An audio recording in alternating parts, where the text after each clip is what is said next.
Every one of you watching this screen, look out!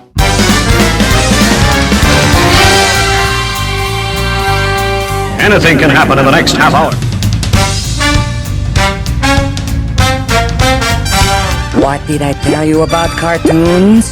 They've got a lot of brains, and they've got a lot of chutzpah. Tell me how comic books make you feel, Dave. Surely you can't be serious. I am serious, and don't call me Shirley.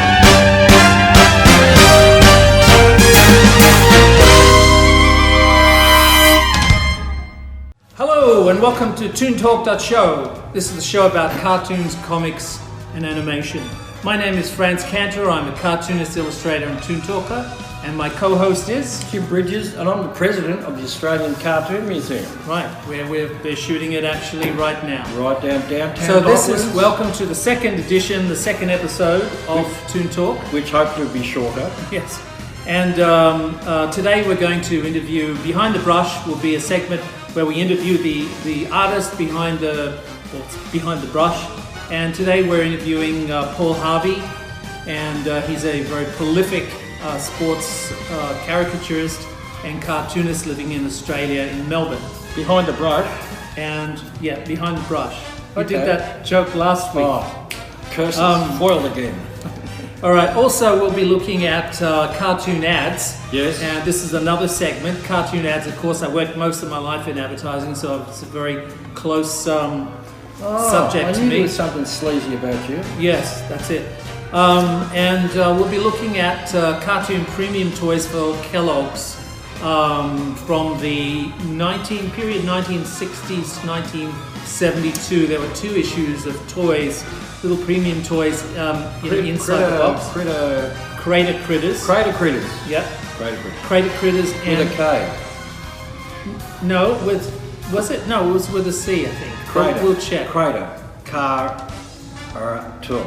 Crater. Yeah, crater as in the moon. So it was Yeah, that's the period of the moon landing, 1969 Was it? to 1971. So Is you that old? yes, there are two premium toys. One is the Crater Critters. The other toy that we're going to be looking at is Bird. But we're going to be looking at Birds another time. At the moment, we're going to be looking at Crater Critters, and that also is going to be our challenge arena. So the challenge arena this week is going to be to design your own Crater Critter. Now, when you watch the segment on Crater Critters, you kind of sort of get an idea of how zany and special these characters can actually be. It's going to be a really fun exercise. We used the closest close-up lens we could get because they're little buggers, aren't they? They're premium toys. But they fill the screen, and they're beautifully designed. They are beautifully designed, yeah. And I think they're designed here in Melbourne. They were, yes. Yeah. And then exported around the world. So there's about between 5 and 7 million released in that period. Who'd have thought you could make art with plastic? Who'd have thought?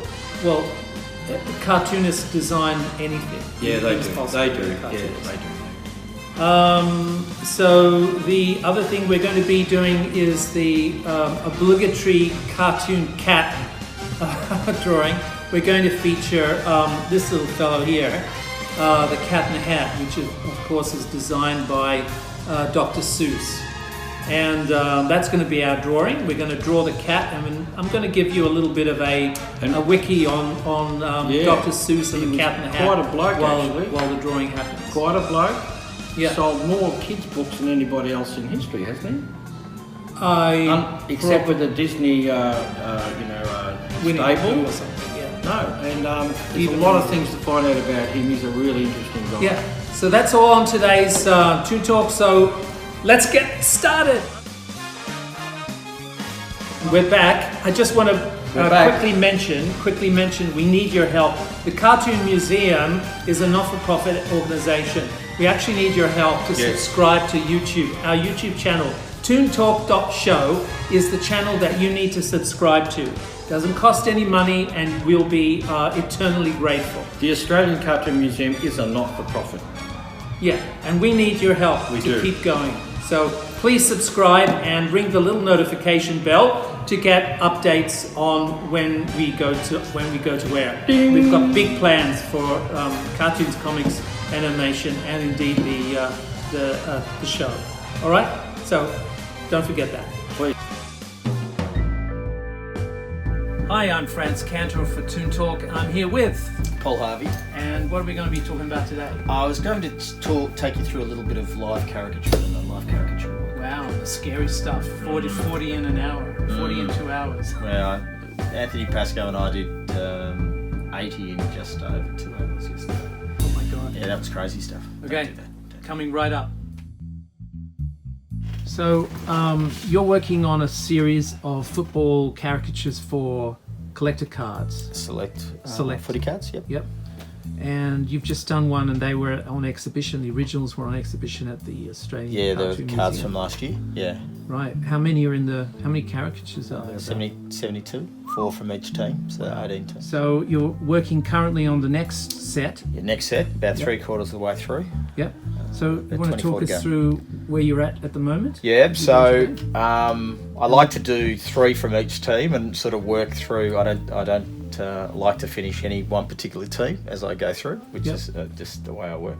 So at the moment I'm doing, today I'm doing Cam Ellis Yeoman from Adelaide, who's a terrific Indigenous player, and he's got the biggest. It was fascinating looking at him. He's got. So this is the colour reference I'm using. Yeah. I don't know if you can see his fingers, but he's got these fingers that go in all different directions. Wow. Yeah, I know. And they're not broken. They would have been broken and set badly. So I mean, I've got a few from footy myself. Yeah. So I found that interesting. So my drawing will take that in. Yep. So this was a sketch I did of Cam. So just a pencil sketch. It was funny at the last exhibition that people were buying the sketches. Punters were buying the sketches. Yeah. Well, look at the fingers on that. And I never thought... Go to town there. I will go to town there. And I never thought that the pencils would be of any interest to anybody, so I found that... which is strange, because I like looking at people's... the distinctive... process. Yeah, the process. The process of... What do you mean? The process of getting the final caricature and going through your pencils and, your picking initial out sketches distinctive figures, distinctive... Oh, just the way they go, things. people go about what they do, which is why you're videoing me now. Yep, exactly. So let's have a little bit of a sticky beak. Now, the process is that you work on this pencil. Do the pencil. From the reference material. Yeah. And you just pick out something, directions and composition and are they distinctive? Do you have any, I mean, you obviously know football, but these are distinctive poses that these guys have? Well, someone like Cam, he hasn't been playing for that long, so there's not a lot of photos, there's not a lot of photo reference to work from. So, and also Cam changes his, I sound like I know him, I've never met Cam, but sounds like he changes his hair a lot, as they all do, and a lot of them change their tattoos, which keep me, I just did Alan Christensen from Brisbane, and it took me almost a day just doing his tattoos. They're beautiful tattoos, if you like tattoos. Yeah. So there weren't that many photos of Cam, so I would choose one that I think gets across what I'm trying to say about Cam and the statement I'm trying to make about him. But the big thing with Cam for me was, he does have a huge nose, but the big thing for Cam with me was the fingers, and he's got these amazing shoulders. He's got magic door shoulders. So I really wanted to push that, and sometimes with caricature, because I'm doing a big head and a small body, I didn't want that to be lost, so I really wanted to push the fact that he's got the huge arms. Now I'm working on hot pressed 300 GSM paper, good arches, traditional watercolor paper. If you don't believe me, there's the watercolors there. I'm working in with a little bit of ink and watercolor paint. With inks and dyes, but I love the way the watercolor, this paper accepts the watercolor. It's just lovely. Look at the beautiful gradients. So beautiful. You leave a lot of the mistakes in the watercolor, the natural mistakes that they have when they puddle. I love that. Look, by the time I finish, I'll have put pencil on, and I like to finish with a little bit of colour pencil. And, and some of that'll, a lot of that'll probably get lost. But I try to. I find I spend much too much time on these. I could keep them looser and. Well, that's especially because they're coming down to cards, little card size. But now we're having. So you can really be quite loose with the artwork. Yeah, I could be more loose. I'd like some are looser than others. Sometimes when I'm pressed for time, they become a lot. So after the watercolor here, you get to it with a brush pen, or what do you do? No, it's all paintbrush. All paintbrush? Yeah, it's all paintbrush. I'll just put in some. So no black lines or anything. You just use a colour. I like to use coloured lines. I try not to use blacks very harsh. as such. Yeah, it's harsh. But then some of the jumpers need black. Yeah. But, there's a lot of different colours in a black. Sure. Yeah. But also, I'm conscious of the fact that these illustrations are pulled out of the white background and put onto coloured design backgrounds of the cards. Yeah. So, do you have any examples of a card? Of a card? I do. I do. Maybe you can email it to me and I'll splice it in. Oh, I could do that. I can find one right now if you want. Okay. Yeah. Because I know I had some here.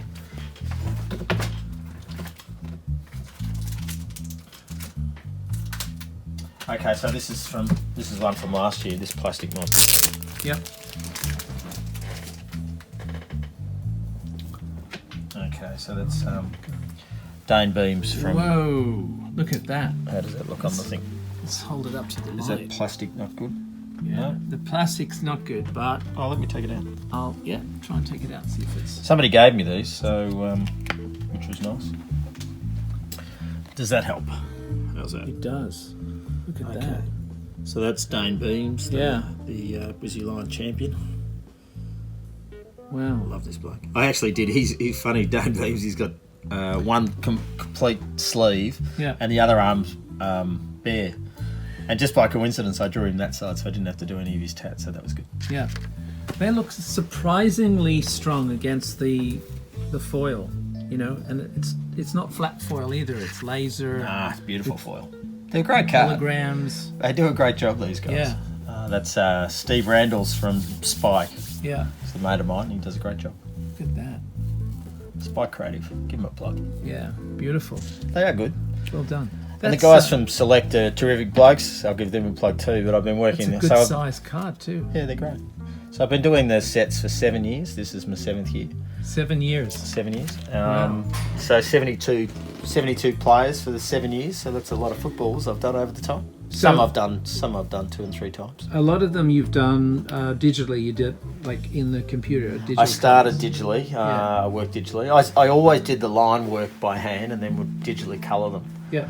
But last year, in an effort to have an exhibition and try and get the fledgling Australian Cartoon Museum off the ground, I thought, because it's in Docklands and we're such a footy's such a religion in Melbourne, that I thought it'd be nice to have the exhibition where people could go and see the work and go and see the process of the work. And I was in there doing caricatures so they could come and meet the artist and doing all that sort of stuff. And it did, it went very well. People seem to love it, which is great. So I thought. So how much is the? I mean, when they buy the card, they're not obviously immediately aware of how hard the process is, or how what the process of making the artwork is at all. No, probably not. You have a very traditional way of. I mean, you're not working in textures and squeakers here. This is like a fine art technique that you're using to apply to these football caricatures. Yeah. So even within the fine art technique of watercolor, and I must say, you use it like a master. It's beautiful work. Oh, thanks.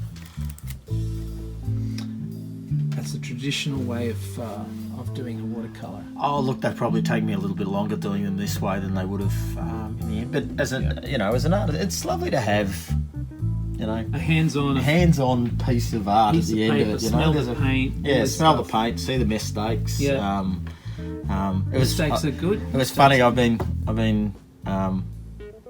putting my paint here at the bottom of my palettes at the bottom, and I was wearing a hoodie the other day, and I kept because my shoulder. Because I still play footy, which is stupid, and I'm getting pain in the shoulder, getting RSI doing the painting. So I put the paint. My wife, who's a physio, said, "Put your paints at the bottom so you can work." But I was wearing a hoodie the other day, and the toggles from the hoodie were dropping into the paint, and they were swinging onto the paint, onto the painting, and I was going, "Where are those marks coming from?" I couldn't work it out. And then I went in, and I sat down for dinner, and Caro said, "What are these marks all over your hoodie?" And they were the toggles that come back and completely Wow. covered my... Fantastic story. Yeah, great story. What an idiot. Yeah.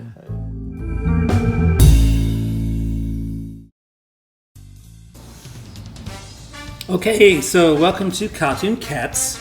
And the idea behind Cartoon Cats is there's tons and tons of cartoon cats. And there's a real cool cat there. The cat in the hat, the real man himself, Dr. Seuss. Otherwise known as? Theodore Geisel. Geisel, yeah. So he's a pretty cool guy. 600 million copies of his books have been sold. 600 million. Wow, that's a lot. And 1957 was when the Cat in the Hat came out. Yep, here I was born. Here he is, the... Sputnik. Yeah. The year of the Sputnik. So here he is, the hero of the story, the anti-hero, kind of walks in on these kids and destroys their day. Yeah, he's got a 3-leaf clover wrapped around his neck. You notice that? I didn't notice that. Well, you drew it. You should know. Bow tie. And what's this about? You got such a loose hold on that pencil. Well, when you're structuring, when you're getting a handle on composition and perspective and other elements of the drawing, just sort of get the right proportions and things. It's a good idea to start very loose and light, and you just hold the pencil in a way that's more appropriate. Are you broke? Are you broke or something? Because look, that's a little small pencil. I mean, that looks like a stub end, you know. Yeah, it is. Is it harder to draw with a small pencil? No, and when they get really, because they're quite expensive. When they get really, really small, you use a pencil holder. So you may like Breakfast at Tiffany's. Yes. Yeah. Oh, okay. Yeah, pencil holder. Yeah, pencil holder. I've never heard of a pencil holder. It's the wood that's wrapped around the Well, yeah, but there's even something. It's like a grip. I don't know the exact name, but I've seen colour pencils that come out with rubber spots on them. Yeah. That's supposed to grip. Gee, he's looking great. So basically, here I'm putting the dark lines around. Yeah, he's looking great. He looks better than the front cover. Well, it's more dimensional. Yeah, 3D, yeah. See, he's got a 3-leaf clover wrapped around his neck, see? Yeah, I can see it. It looks a bit 3-leaf cloverish. So it's a very unusual design. Of course, Dr. Seuss's characters always have these sort of funny expressions and really well, I thought all his characters looked the same. You got that? Well, they all have the same personality, maybe. Yeah, a lot of them are very sort of smug and sure of themselves and things. Yeah. So you had to be smug and sure of yourself when you talk like that. In that rhyming stuff that he does, kids love so much. That's great. Well, back then the kids really enjoyed alliteration. I kind of grew up on Ogden Nash and alliteration. Yeah. Well, we'll pass by. We won't talk about these hard words. So that's pretty good. Oh, you're going to put white on it now? Yeah, just a bit of white, just to make the character stand out a little bit. And how long did it take you to draw this in real time? So this is a sped up, of course. It's about 25 minutes, 30 minutes. Okay. So, it's pretty technique-wise, it's very sort of standard. Using toned paper to create a mid-tone, so you'll be able to draw light and dark. Yeah, well, it helps bring elements forward and push other elements back. And it also helps with the 3D effect, doesn't it? You know? Which is what you just said. Yeah, well, it's 7 elements of art in one technique. So, line, shape, hue, very nice. Colour, texture. Oh, look, very nice. And then space, the final frontier, which is the 3-dimensional quality. Oh, that's very nice. Very nice. Yeah, so it's just something that is good for this challenge. Yeah. So here we have the cat in the hat. Okay, all you cats out there, get your hats on and start drawing. That's it. This is Franz Cantor and Toon Talker, and I'm here with Paul Harvey. And Paul, we're going to look at Paul's beautiful collection of crater critters and Thule birds, which were cereal premium toys. In other words, like toys you get in the cereal in the early 70s, early 1970s in Kellogg's. Roseanne and Liquid Legacy. Yeah. So there's a book out called Cereal Critters, which discusses the whole culture. This is the Bible. This is the collector's Bible. So you can see it all. Look at all the information in there, and it's all in glorious black and white. So some of the original ads. I It's a bit of nice colour. That's Slim Smokey. Smokey Dawson, yeah. Smokey Dawson. Yeah. So is this Breakfast Barons, Cereal Critters, and the Rosenheim and Lipman Legacy. So Very if cool. you want to So these are the check on that on eBay, you can do that. R&L premiums. Yeah. There's also another book out called Searching for Kingly Critter Barry Devola. by Barry Devola, and A Deliciously Different Tale of Possession and Nostalgia. Now, the thing with this is a book. There's a few pictures of each of the characters in here. So the story behind these we'll discuss as we view the characters. This is what the back of a cereal box would look like. You have to excuse the colours. They're not representative of the first series of colours, which we'll also discuss. But these are the characters that we're talking about here. And they really stood out from everything else in the supermarket, because look how zany they are. They're really, really incredibly unique. And of course, this is, I don't think this was here. This is probably from America or overseas. But they even changed the name Crater Critters. So there have been millions of these made, and they're all over the world in the 1970s. And that's what. So, Paul, this is your collection of Crater Critters, circa 1970, 1972. 1960. Well, the first set came out in '68. So these are the original colours from 1968. Yeah, there was one more colour, I believe, the teal. Teal. I don't have any of those. But, Wow. And Okay. these are some that I had as a kid, and some that I collected later. And one was Kingly Critter was given to me by a good mate. Right. Because he's very hard to find, because little crown, little plastic knobs on the crown break off, and Yes. you get him in pristine. Yeah. We'll have a look at that in a sec. sec. It's two-piece. So this is Cranky Critter. This one's Cranky Critter. So it's like a what? How would you describe it? Venusian bird-like, squid-like Squid, yes. character. Yeah. So it's a pretty. These are pretty unique designs. I mean, as a kid growing up, collecting these, I had seen nothing like this. I saw nothing like this on TV or in comics or anywhere else in toy shops. Yeah.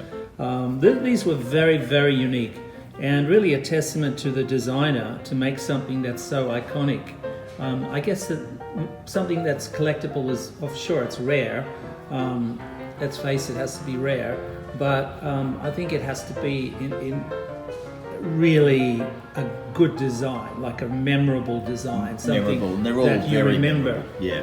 Yeah. They're terrific. And it's interesting, these collectibles now with Coles doing the little shopper, which is Yes, little products. Little products, and Yeah.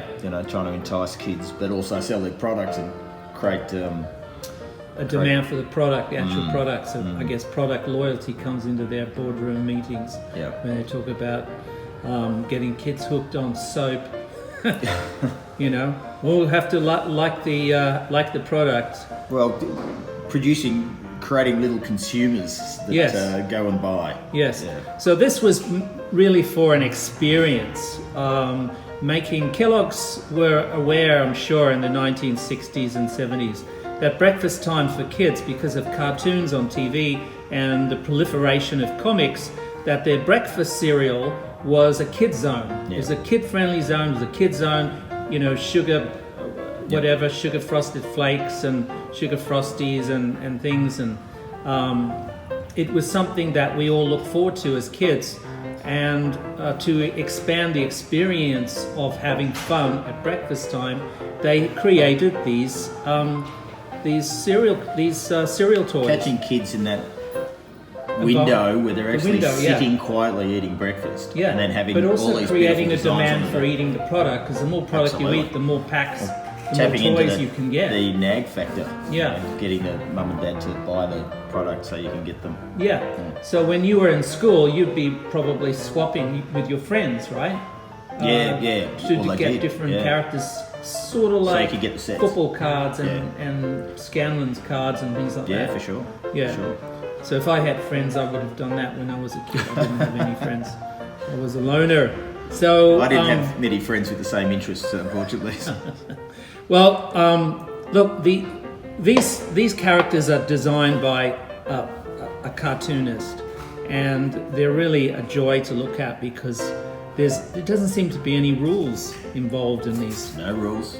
They're just for fun. Just make them fun. Yeah, make them fun, and they're quite simple. They're quite simple in shape and obviously color, but I think that adds to its collectability and its fun factor.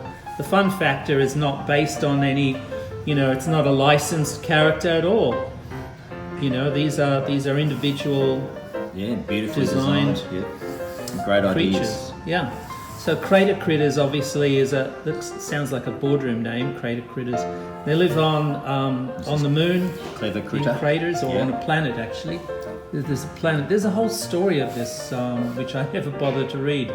But they live on a planet and they live in craters. That's why they're called Crater Critters. Now, of course, this came out in 1968. There'd be a great interest in the moon landing, of course, and people interested in. Clever does all sorts of smart tricks. He loves to balance on one foot and show off. Yeah. So that design that's just right out there. Look at the one arm's a spaghetti arm and the other arm's got an elbow. It's just so dynamic and fun. That's what they're designed. They're designed for fun. They're designed by somebody who actually likes drawing fun characters. And good on Kellogg's for allowing this to go through without censoring or without changing any of the beauty and simplicity and zaniness of it. Nothing makes sense.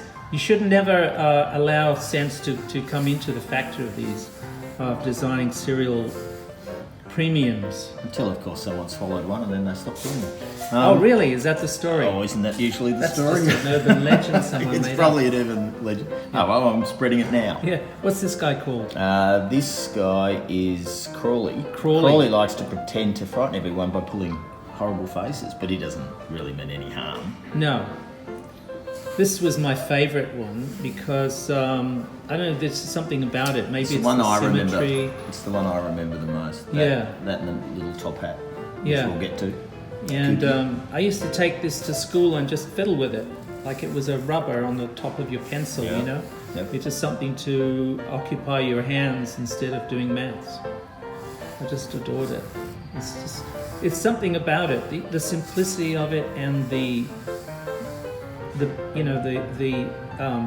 obviously they have cartoon features, but they just look so much fun. They look easy to draw. You know what it is? I think they look easy to draw, and obviously they would be easy to draw. And I think that's part of the appeal. Absolutely part of the fun. Yeah. So kids, you can easily see what they're about and how to do it. This is Kindly Critter, so he probably taps into what people thought of as aliens at the time. Yeah. He's almost got like a Mr. Potato Head face. He loves everyone, this one. Yeah. Never does anything naughty or unkind. Right, okay. That sounds like parents saying that. Yes. You have to be like this guy. Him, yeah. Don't be like the other guy. Be like this guy. I'm holding He's my breath and kind I'm going polite. purple in the face. Yeah. And the next one's Tony Abbott, Curly Critter. This looks like the former Prime Minister of Australia. Indeed. And his name is what? Curly. Again? Curly Critter. Curly Critter. He doesn't talk very much. No. But he loves to listen. He loves to listen. So this is kind of like, how the Mr. Men characters have traits. Their physicality is associated with their traits, like Mr. Tickle, who is sort of not a very PC character anymore. Not anymore. But Mr. Tickle is like got these long tickly hands and fingers and things like that. So all of the characters are designed around their traits. I suspect that these traits are added onto the characters after they see them designed. So this has escaped boardroom editing, as you can see. You know, it's a marvelous testament to the solidity or the completeness of a character that you can't add or subtract to it. It's just brilliant. Mr. Crawley, and the next one is the fish monster. Mr. Creepy. Mr. Creepy. So Mr. Creepy looks like a fish. I think they were running out of descriptive ideas at about this point. Because, yeah, they all use Creepy, Crawley. Yeah, Creepy looks awful, but he's really very nice. That's the as far as only we got with him. That's the only thing they say about him. Yeah, that's he about looks it. creepy, but he's actually nice. Yeah. He just looks bad. So he's got angry eyes too. So they didn't bother to change the expressions. Because slightly angry eyes. Fantastic. We've all caught a fish that looks like that too. Yeah. Wow. And look how the way that they've given him a fin, a tail fin, but they've split them forward and back to create a stand, obviously to stand it up, but to mimic feet. The boardroom meeting where someone says, well, let's have a fish one. Yeah. Let's have a fish guy. No, that didn't happen. That would never have happened that way. It would have happened by virtue of these designs that the cartoonist submitted, and he probably submitted maybe 20 designs, and they've narrowed them down to these because people instinctively are attracted to uniqueness and the fun aspect of these cartoon characters. Yeah. And good on the boardroom, good on Kellogg's for allowing this to happen. Standing in blue tack there, keeping him steady. But Yes. this was my favourite as a kid. Right. Because just the concept of the upside down face, yeah. You know, It's like those old I'd never twisters. seen anything like that as a kid. Yeah. He's always, this is Kooky. Kooky is always playing crazy tricks. Sometimes you don't know if he's upside down or the right way up. Yeah. And he has a little squat top hat. Little top hat, which I bet was swallowed by many a kid. Yeah. So these are supplied in cellophane, and they're supplied separately. They're not pinned together. So if you're lucky, they will snap together quite nicely. Otherwise, they'll keep popping off, and you'll lose them in your bedroom carpet, shag carpet. Yes, I have one somewhere without the hat. Yeah. And this is Kingley. This is Kingley. And if you can see the top there. So let's just tilt the camera slightly. Yes, these Actually, we'll zoom out. these little tines Yeah. break off. I'll try not to break one off because he's actually worth a lot of money now. And with all the 4 tines in place. And what's his descriptive? So he's Kingley Critter. So Kingley he Critter. is the Yeah, happy crown. king of the Critter Critters. Right. That's why he wears a crown. Yeah. And only a cartoonist would come up with a tripod character. At a time when Rolf Harris was doing Jake the Pig. And, speaking of Mr. Tickle. And had three legs. Let's not speak of Mr. Tickle No, and Rolf maybe we Harris in the shan't. same sentence. Same sentence. This is, the idea of doing a tripod character is really against, probably Darwin's theory of evolution. But it's just so crazy. It's just so fun. And this is what happens when your imagination gets away with Blue Murder, especially in the boardroom. Imagine, this, I would have loved to have been a fly on the wall. Oh, yeah. When these were approved. Absolutely. Because it's not a cheap thing to make toys, even small ones. It's not cheap. They have to be rotomolded. They're vinyl plastic. Yeah. Probably have to be made, obviously, in Japan or offshore somewhere. And the numbers they need to make. And to put them in all the packs. Probably 7 million. Put them in the cellophane. Have the cellophane sealed. It's a big job. Yeah, it is. So somewhere there's a lot of tooling, and I believe you've actually seen one of the original sculpts. Yeah. So Weg, Bill Green, was a good mate of mine, and he rented his place, and I used to see this. He drew the set, the Rockstar set. So he had And on his desk in his office, he had a drummer. This beautiful wig creation. And it's funny, I used to look at it all the time, but I never thought to ask him about it. And until years later, and we were discussing these things, and he said, "Oh yeah, I did a set of those. Rockstar. They never sold in." All this goes into the urban legend, but he said they stopped making them because the legend said that some kid swallowed one. Yeah. So his set, the Rockstar set, only sold in Japan, but they were his beautiful drawings, his designs, and they were buxom singers and a drummer. Anyway, he had two of these sculpts. He had one on his desk. I never forget it. It had tape around one of the drumsticks because the drumstick had snapped off. Yeah. And he said, "Oh yeah, they gave me two of the carvings." Yep.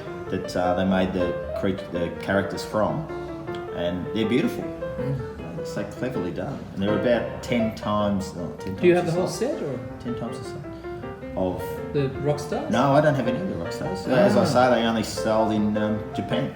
Weggy had the set, so he showed me, and then we might try to track them down. Barry DeVola, who did the book The King the Critter, I was telling him the story, so he put. He wrote about Weggy in the book. Yeah. That Weg drew. And that was it. That was another thing. Cav, I knew Bruce Cavalier quite well, the cartoonist, and he was a great mate of Weggy's, fantastic fellow. And it was only after he died that I was talking to his partner, but she was telling me how he did two sets. He illustrated designed two of the sets. Wow. For the R&L. It's something we'll have to research. We'll have to maybe, hopefully, get somebody with a set and we'll sit down and film them. Well, I don't know. See, Paul Bill's gone now, so I don't know where his set of Rockstars. Probably, I'll keep an eye on eBay, but the kids would have got them, and I don't know if they still have them. But they, and there's obviously the sculpts, but they beautiful. Yeah, beautiful. But I told him, hang on to those. They're worth a bit of money, and put them away. So. Next time I went round there, it was all in bubble wrap and hidden away. So it'll be in his garage still. Yeah, great guy. Okay, all right. Well, we'll end this film here, and we'll put up the Thule birds. We'll show them next.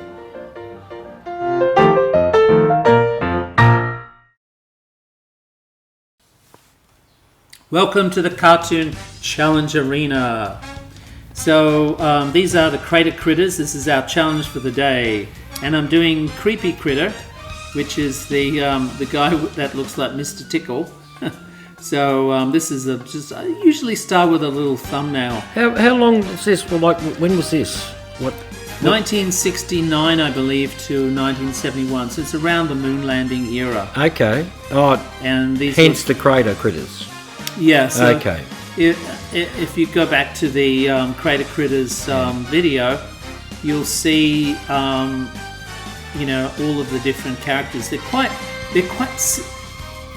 They're actually quite brilliant. I like them because they're simple, and because they're simple, they're easy to sort of draw, and because they're easy to draw, they're very easy to change the shape. So that's what I've done. I've actually bent them a little bit and given it a little bit more zany action. Like an animator would. So you try to breathe life into your creation. Give my creation life! So these are Fruit Loops. Okay. Oh, because they're in serial characters. Premium toys. Okay. So, free inside the box. Yeah, okay. All right, I get you. And they were really popular. This is an era, probably proliferated by troll dolls. Oh, so, yeah. They've been around a long time, but they came out in the 60s, so roughly the same time as. Where's his belly button? He hasn't got a belly button. No, he doesn't have a belly button. He's a very, very simple character. He doesn't have even toes or anything like that. Really? So they're called Crater Critters because of the impending moon landing, and they went for about, I think, 4 years, in the various countries. When a man called Armstrong walked upon the moon. Yeah. Okay. And they didn't have. Are you drawing this because the film, The First Man, just come out? No. Oh, you're not. Okay. No, I don't. A lot of craters in that film. I'm not into biopics. Oh, okay. But I'm just fascinated by the design of these characters. They're so economic. They're so simple. Yeah, well, he's got 2 arms and 2 so legs much fun and to a head draw. somewhere. That's it. Yeah. No head. So all of the characters are really simple. So that's the challenge. The challenge is you don't have to draw an actual Crater Critter like I'm doing. Yeah. You can actually draw your own make up your own completely different Crater Critter for your challenge. Well, look, I would check out And the post net. it on our Facebook page. I'd check out the net to see what all the different Crater Critters there were before I'd start me drawing. But do your own. Absolutely, yeah. I mean, the idea behind Crater Critters is you have a very simple shape, a very tiny little toy, and how much fun can you get into such a small area, such a small piece of plastic? You can pack a lot of fun into something. Yeah, like that, so it would have been, if I was the cartoonist involved in that, I would have had a ball. Yeah. It's just such a... They look very well designed. And they look like they're fun to make and fun to collect. And what's not to like? You've got a bowl of Fruit Loops or OKs and a free toy inside. And there you have it. There's my Crater Critter. So get stuck into it. Well, hi, that's it for episode 2. And what were you going to say about episode 2? You never thought we were going to get through it. That's right. Yeah. Okay, well, we got through episode 2. Don't forget to subscribe, folks, by the way. Next week coming up, we've got an interview, an artist behind the brush. Peter Foster, who did Valentine. Yes. Some great comics. We've got a very... Adventure comics. Very in-depth interview. Yeah, with, a good black and white man. him. A good black and white man. Fantastic. Did worked in Britain too with DC Comics. Yeah, and we've got another excerpt from the another cartoon challenge. Yes. And this is going to be something very special. So stay tuned for that. I'm not going to tell you what it is. A surprise. A surprise. Oh, God. And Jim, we've got another surprise coming up. Yes. A very special cat. Another special cat. I guess, yes. No hints. Another special Another cat. catastrophe. Another cartoon cat. Right, Okay. and lots more. Okay. So we'll see you next time. Bye-bye. Thanks for the sour persimmons, cousin.